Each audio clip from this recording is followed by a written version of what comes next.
नमस्कार। जन उत्तराखंड में आप सभी का स्वागत है। मैं हूं आपके साथ स्फूर्ति सिंह। खबरों की शुरुआत करेंगे, लेकिन उससे पहले एक नजर डालेंगे हेडलाइंस पर।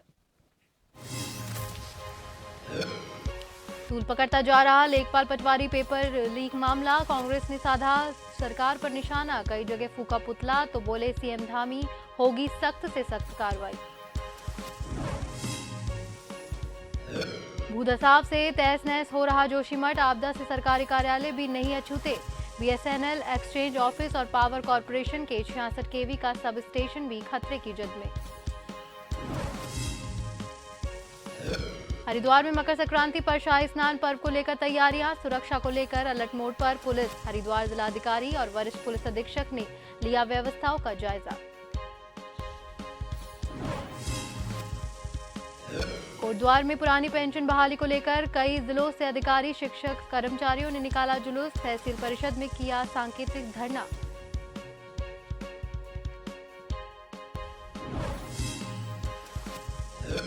और पहाड़ों पर बर्फबारी और बारिश का दौर जारी। फिलहाल सर्दी के प्रकोप से नहीं मिली लोगों को राहत। मैदानी क्षेत्रों में छाया कोहरा। आगामी 14 से 19 जनवरी तक उत्तराखंड समेत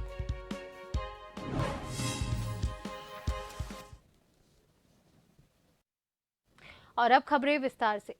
उत्तराखंड अधीनस्थ सेवा चयन आयोग के बाद अब उत्तराखंड से लोक सेवा आयोग द्वारा आयोजित की गई पटवारी भर्ती परीक्षा पेपर लीक मामला तूल पकड़ता जा रहा है। हल्द्वानी में आज कांग्रेस कार्यकर्ताओं ने राज्य सरकार का पुतला फूका। प्रदर्शनकारियों ने कहा कि उत्तराखंड के अंदर कोई भी ऐसी परीक्षा नहीं है जो पारदर्शी तरीके से संपन्न हो रही हो। परीक्षा का पेपर लीक होने से उत्तराखंड के युवाओं का भविष्य अधर में अटक गया है। यदि सरकार इस पर कड़ी कार्रवाई नहीं करती तो राज्य सरकार को इसका गंभीर परिणाम भुगतना होगा।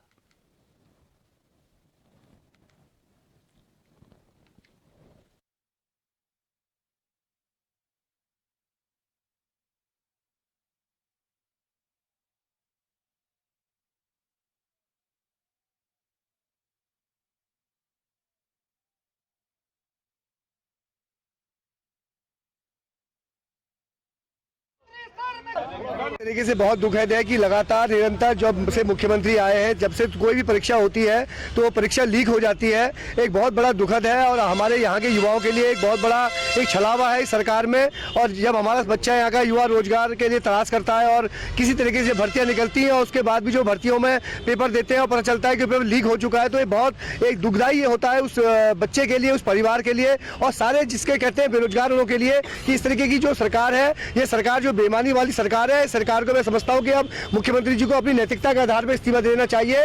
आगामी भविष्य में जनवरी माह के था, उसमें 8 तारीख को जो परीक्षा हुई थी पटवारी की, वो लीक हो गई है। तो ये बार बार होता ही रहता है। ये इसी परीक्षा की बात नहीं है, जितनी परीक्षाएं होती है ज्यादातर इसमें होता ही है। बच्चे इतनी मेहनत करते हैं, कर्ज लेके कोचिंग ज्वाइन करते हैं, इतनी महंगी महंगी कोचिंगों को करते हैं, तो इसका कौन भरपाई करेगा? बच्चे ऐसे मेहनत ही करते रहेंगे क्या दिन रात? इसलिए इसमें कड़ी से कड़ी कार्रवाई होनी चाहिए और सीबीआई की मांग होनी चाहिए, उसमें कार्रवाई करनी चाहिए, जांच करनी चाहिए। धन्यवाद। जिलाधिकारी विनय शंकर पांडे और वरिष्ठ पुलिस अधीक्षक अजय सिंह ने शुक्रवार को ऋषिकुल ऑडिटोरियम में लोहड़ी और मकर संक्रांति के स्नान पर्व के लिए नियुक्त पुलिस प्रशासनिक, जोनल और सेक्टर मजिस्ट्रेट की संयुक्त ब्रीफिंग में प्रतिभाग किया। ब्रीफिंग में बताया गया कि पूरा मेला क्षेत्र को 7 जोन और 17 सेक्टरों में विभाजित किया गया। विनय शंकर पांडे ने ब्रीफिंग को संबोधित करते हुए कहा कि लोहड़ी मकर संक्रांति के स्नान पर्व पर बड़ी संख्या में श्रद्धालुओं के पहुंचने की संभावना है। उसी के दृष्टिगत रखते हुए हमने अपनी पूरी व्यवस्थाओं को चुस्त और दुरुस्त किया है।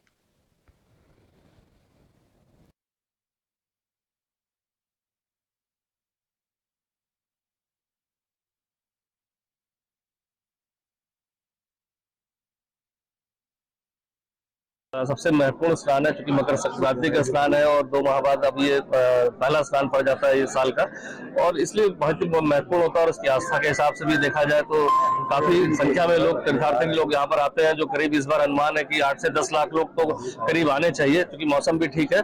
और साथ ही साथ इसमें जो व्यवस्था को लेकर पुलिस प्रशासन की ज्वाइंट जो अभी सबको ब्रीफिंग भी कर दी गई है। 1000 से ऊपर करीब हमारी फोर्स डिप्लॉय की गई है। ट्रैफिक की व्यवस्था को भी देखकर खास फोकस इस बार किया गया कि जिससे जो श्रद्धालु है उनको आने जाने में ज्यादा दिक्कतें ना हो। इन व्यवस्थाओं को लेकर ब्रीफिंग फोर्स की गई है। जो ड्यूटियां अभी आज हमारी 2 बजे से शुरू हो जाएंगी, जो शिफ्ट वार जो है मेले की समाप्ति तक निरंतर जारी रहेंगी। रुड़की के रेलवे स्टेशन पर सर्व समाज सेवा संगठन की अध्यक्ष नीलम चौधरी के नेतृत्व में ठंड से बचाव के लिए कंबल वितरित किए गए। कार्यक्रम में पहुंचे मुख्य अतिथि जिला पंचायत सदस्य अंशुल चौधरी की अध्यक्षता में कार्यक्रम का आयोजन किया गया। कार्यक्रम में गरीब और असहाय लोगों को कंबल वितरित किए गए, जिसमें गरीब लोग ठंड से बचाव कर सके।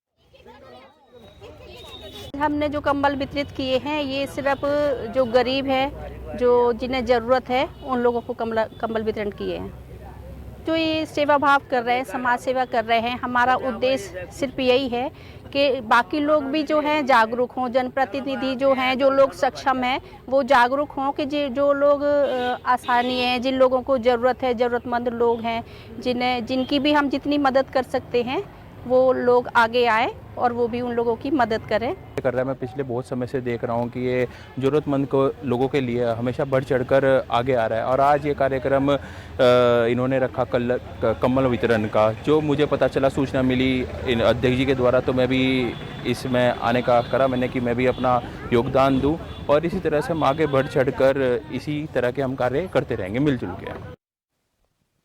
राहुल गांधी की भारत जोड़ो यात्रा के बाद अब उत्तराखंड में भी कांग्रेस की हाथ से हाथ जोड़ो यात्रा शुरू होने जा रही है, जिसकी तैयारियों में कांग्रेस नेता जुट चुके हैं। उत्तराखंड में 26 जनवरी से हाथ जोड़ो अभियान शुरू किया जाएगा। स्वराज आश्रम में हुई बैठक में पार्टी पदाधिकारी और कार्यकर्ता मौजूद रहे। इस यात्रा में कांग्रेस कार्यकर्ता राज्य सरकार के खिलाफ चार्जशीट और राहुल गांधी का पत्र घर घर बांटेंगे। साथ ही प्रदेश के सभी जिले, नगर और गांव में जनसंपर्क अभियान भी चलाया जाएगा।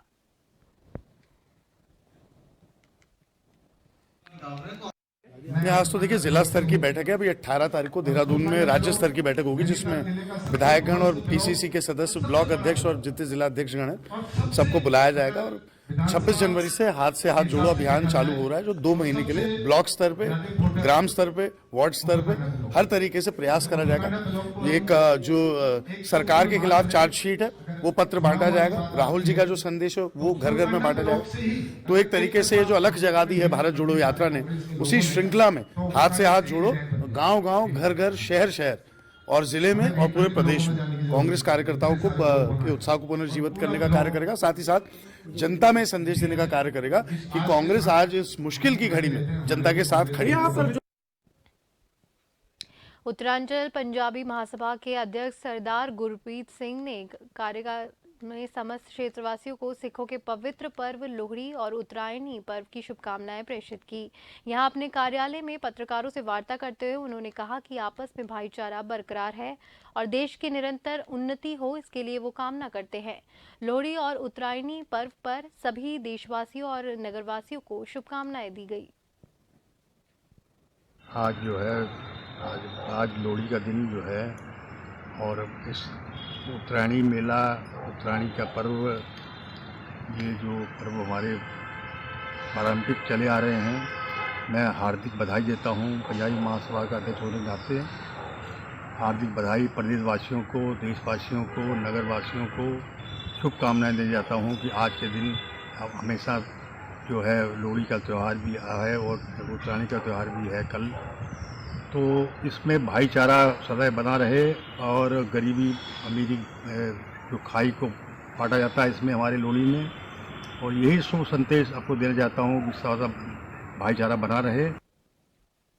उत्तराखंड के सितारगंज में वार्ड नंबर 1 पहाड़ी रामलीला से उत्तरायणी कौतिक की शोभा यात्रा बड़ी ही धूमधाम से निकाली गई, जिसमें रंगारंग कार्यक्रम की प्रस्तुति भी दिखाई दी और कुमाऊनी गीतों का आयोजन किया गया। कुमाऊनी हर साल इस त्योहार को बड़े ही धूमधाम से मनाते हैं और कुमाऊनी बैंड बाजे के साथ शोभा यात्रा रामलीला ग्राउंड में पहुंचाते हैं। वहां पर रंगारंग कार्यक्रम प्रस्तुत होते हैं।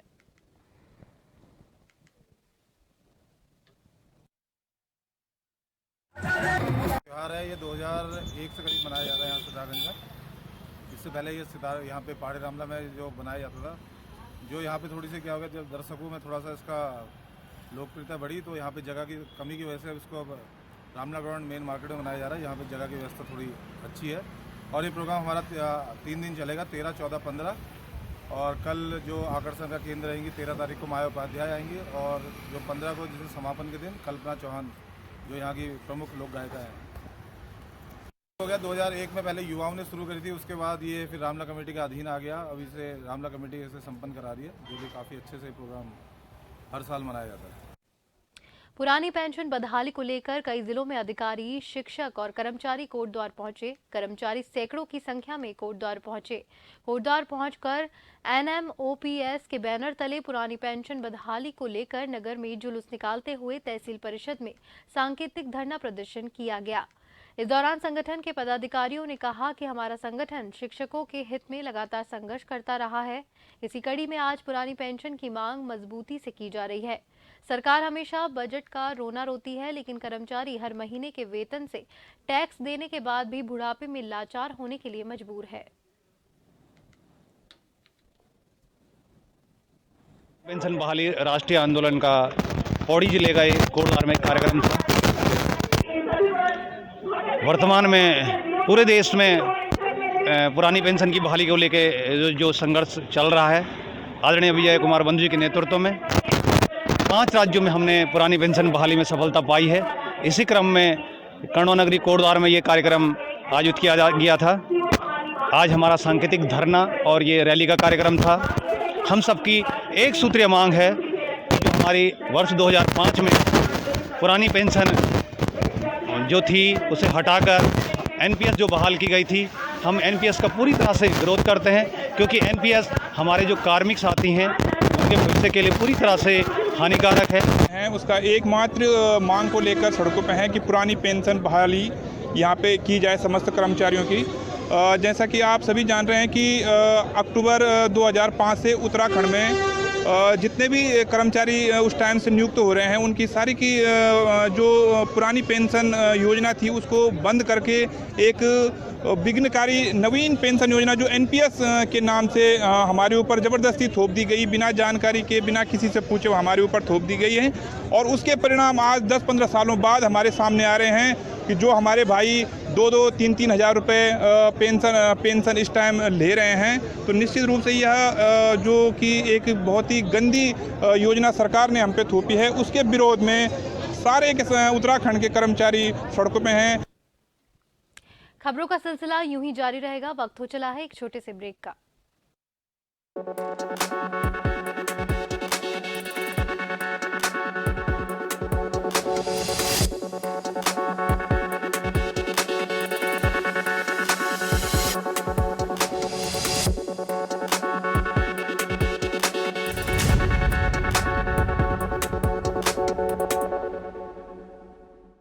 कृषि और बागवानी, सगंध पुष्प उत्पादन, जड़ी बूटियों को प्रोत्साहन, जैविक क्लस्टर और आउटलेट की स्थापना, PM सम्मान निधि से किसानों का समृद्ध हो रहा जीवन। प्रदेश में जैविक खेती की व्यापारिक संभावनाओं को बढ़ाने के साथ साथ जड़ी बूटी और सुगंधित पौध आदि के क्षेत्र में अपार संभावनाओं के द्वार खोल रही सरकार।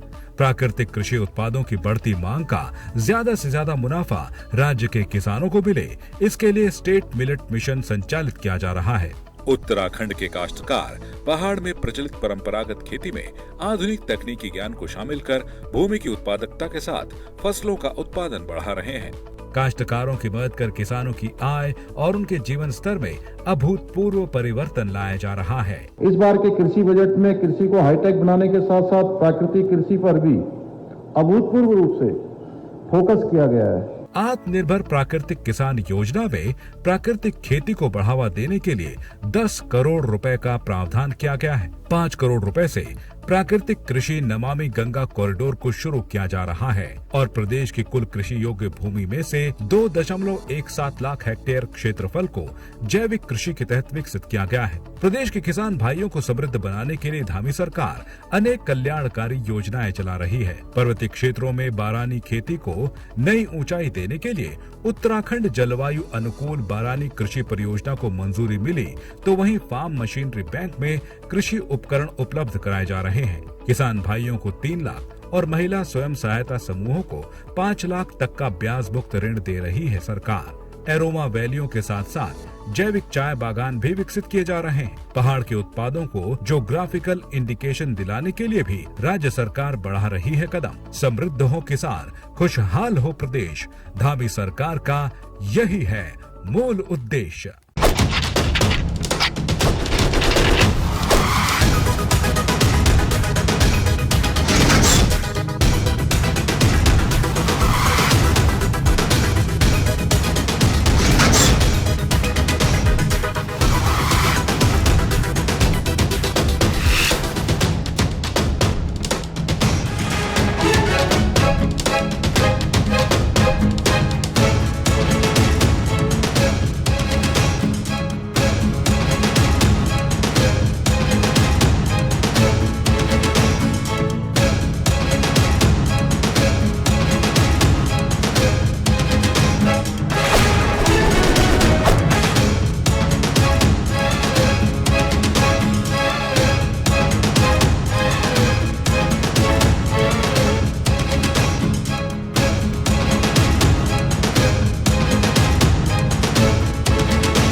खबर जो कभी बताती है सच तो कभी कराती है एहसास।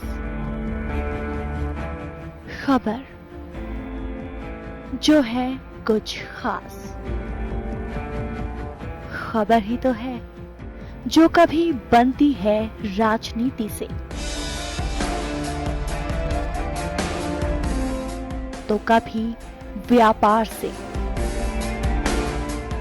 कभी आती है खेल से तो कभी मनोरंजन से, कभी खुशी से तो कभी गम से। हाँ, खबर ही तो है। खबर थमती नहीं और ना ही थमेंगे हम, क्योंकि हम हैं जन टीवी, जन जन की आवाज।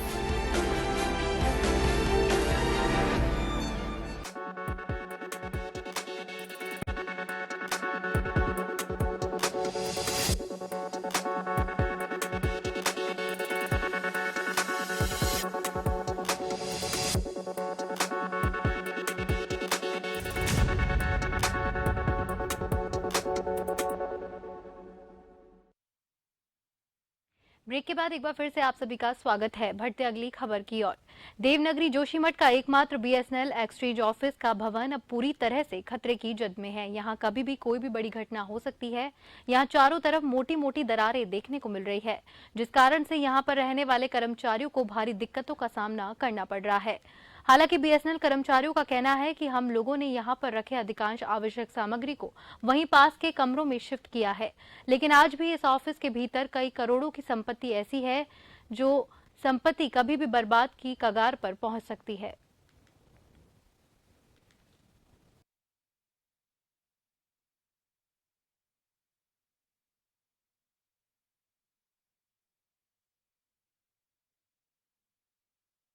हमारी सारी building, office, IQ, TG set room सारे क्रैक आ रखे हैं, लेकिन इस टाइम को देखते हुए हम अपनी तरफ से पूरी प्रायोरिटी रख रहे हैं कि कोई भी हमारा नेटवर्क डाउन न रहे। यहाँ से बद्रीनाथ तक का है, पीपल कोटी है, कौली है, रविग्राम है, जोशीमठ मार्केट है। तो इसलिए हम इस टाइम पे इसलिए काम कर रहे हैं कि इस टाइम पे कनेक्टिविटी बिल्कुल भी हम नहीं चाहते हैं कि हमारे स्तर पे थोड़ा भी लापरवाही। कितने भवन है सर यहाँ पर? कितने भवनों को यहाँ पर इस वक्त क्रैकिंग देखने को मिल रही है सर?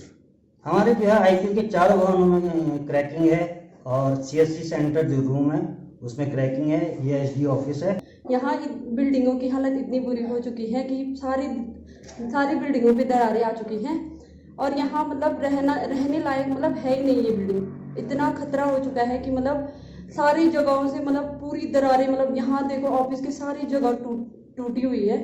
हम लोग यहाँ पर मतलब डेली मतलब अपनी जान हथेली पे लेके यहाँ कार्य करने के लिए आ रहे हैं। यहाँ से हमारा मतलब औली, रविग्राम, ढाक, तपोवन सारी नेटवर्क की कनेक्टिविटी होती है। जोशीमठ नगर पालिका क्षेत्र में भूधसाव से असुरक्षित होटल मलारी इन और माउंट व्यू को जनहित में सुरक्षा के दृष्टिगत CBRI से सहयोग से ध्वस्तीकरण किया जा रहा है। आज दूसरे दिन भी इन होटलों को तोड़ने की कार्रवाई जारी है। कई दिनों से लग सकते हैं इनका ध्वस्तीकरण करने में टीम को SDRF और NDRF की टीमें लगातार अपने कार्यों में जुटी हुई है। सैकड़ों हजारों की तादादों में होटल के बाहर भीड़ मौजूद है। मौसम खराब होने के कारण कार्य करने में SDRF की टीम को भारी दिक्कतों का सामना भी करना पड़ रहा है।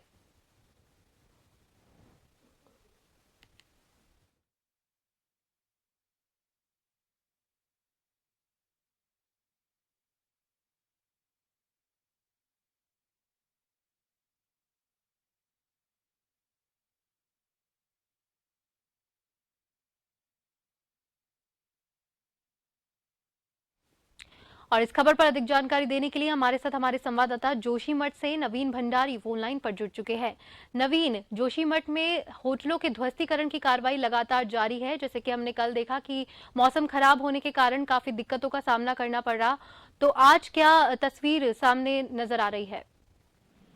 जी बिल्कुल, जिस तरीके से दोनों होटलों पर लगातार कार्रवाई की जा रही है शासन प्रशासन का, लेकिन कहीं ना कहीं बात की जाए मौसम के चलते थोड़ी रुकावट जरूर आ रही है। लेकिन अभी भी कुछ समय बाकी है। होटल में जो सामग्री है अंदर रखे हुए हैं उनको बाहर करने में थोड़ा समय जरूर लग सकता है, लेकिन कार्रवाई जरूर की जा रही है। जी, इसी के साथ में बद्रीनाथ नेशनल हाईवे पे भी बैरिकेड्स लगा दिए गए हैं, उसके बारे में जानकारी चाहेंगे।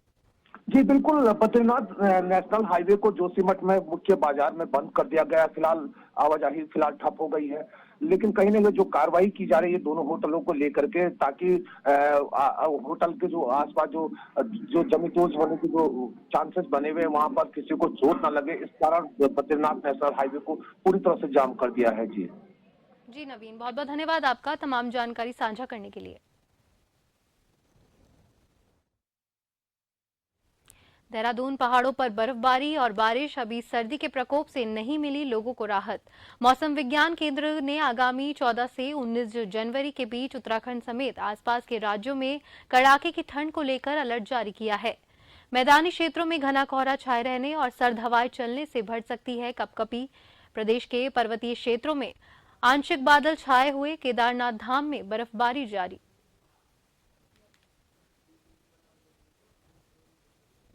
पहाड़ों पर बर्फबारी और बारिश जारी, केदारनाथ धाम में बर्फबारी जारी।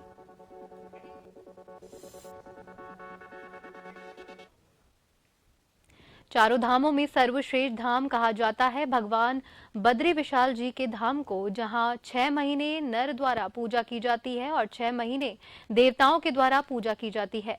हालांकि भगवान बद्री विशाल जी के धाम के कपाट आजकल शीतकालीन के लिए बंद कर दिए गए हैं और आजकल स्वयं भगवान देव ऋषि नारद जी कर रहे हैं भगवान बद्री विशाल जी की पूजा अर्चना। तस्वीरें हैं भगवान बद्री विशाल जी की धाम की, जहां पर 2 दिनों से लगातार मौसम का मिजाज बदला हुआ है। भगवान बद्री विशाल के धाम में ताजी बर्फबारी, नारायण धाम और भी खूबसूरत दिखाई देने लग गया है। तस्वीरों में आप देख सकते हैं किस तरह से प्रकृति आसमान से फूलों की वर्षा कर रही है।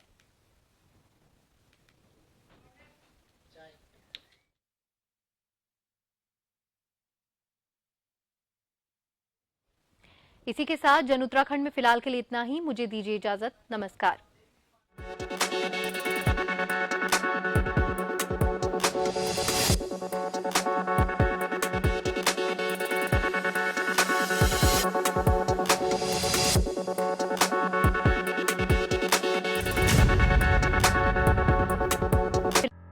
संकल्प नए उत्तराखंड।